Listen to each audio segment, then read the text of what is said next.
Good morning. Welcome to 49ers in 5, your daily update on everything happening with the team that you need to know. I'm Rob Stats Guerrero. Today is Friday, March 29th, 2024. Here's what's happening with your San Francisco 49ers. We all know by now that Arik Armstead is no longer on the team after leaving to sign with the Jacksonville Jaguars. What we didn't know until yesterday was how exactly that all went down. Fortunately, Arik Armstead cleared up some things, or at least gave his side of the story on his Third and Long podcast on the Title League Network. They extended an offer to me of $6 million for a 1-year deal with incentives to go up to like 8. And when they sent that over, I did feel extremely disrespected. I don't feel that level of compensation is nowhere near the type of player that I am, and not even just the type of player that I am. What I've committed to the game, what I've committed to my team, I didn't feel like that offer was anywhere near the level of compensation for a player like me. The 49ers contract he talks about was about $12 million less than he was scheduled to receive from the team. So, Arik, why didn't you take it ultimately? You gotta give yourself some credit for what you've done. And I had to bet on myself, and I asked for my release. I gave the opportunity for the Niners to come up on their offer, but I had to see had to see what else was out there, man. I had to see if other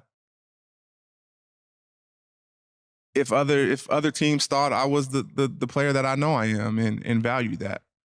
Of course, we know how the story ends. Armstead left. He went to Jacksonville for about $14 million a year.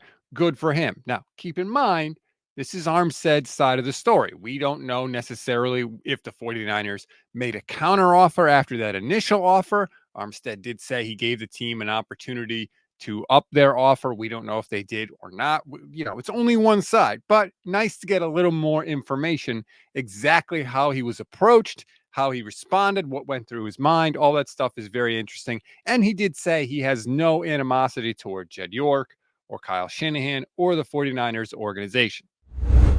We always give you one thing to read, one thing to watch, one thing you might have missed. One thing to read on this Friday. Jordan Rodrigue of The Athletic does such a good job with deep dives. This time she took a deep dive into the cheat motion that we saw the Dolphins debut last season. She has a whole piece in The Athletic about how it spread around the league, how different teams used it, how the Niners picked it up immediately in week 2. Really cool piece. If you want to read it, click the link in the description of this episode. One thing to watch, probably figured it out by now. It's that Arik Armstead podcast. It is very good. He dives into a number of topics during the show, including heavy on the Super Bowl, what happened in the Super Bowl, the play that changed the momentum, what happened in overtime, and him not knowing the rules. Definitely a very cool listen. If you want to go check it out, click the link in the description of this episode. One thing you may have missed, I know yesterday was opening day in Major League Baseball. If that is not your thing, guess what? There's more football for you. Remember, the USFL and the XFL have merged. It's called the United Football League. The first of 40 games this weekend, Saturday and Sunday. Saturday, 10 a.m. Pacific time is the season opener. It's the champion of the USFL against the champion in the XFL. And it's the Stallions and the Arlington Renegades. And no, I did not know that off the top of my head. I'm sorry. I had to look at the notes. That's a wrap on today's 49ers in 5. Please rate, review, and follow the Gold Standard Podcast. Like and subscribe to the YouTube channel as well. Click the bell so you get notified every single time we go live. I will be live today with Michelle Majuk, Mimosa Michelle, 9:15 a.m. Pacific time. We'll start our draft profiles. We'll dive into some of the tackles that the Niners could take in round 1. I'm Rob Stats Guerrero. Enjoy your Friday and your weekend, everybody. We'll talk later today.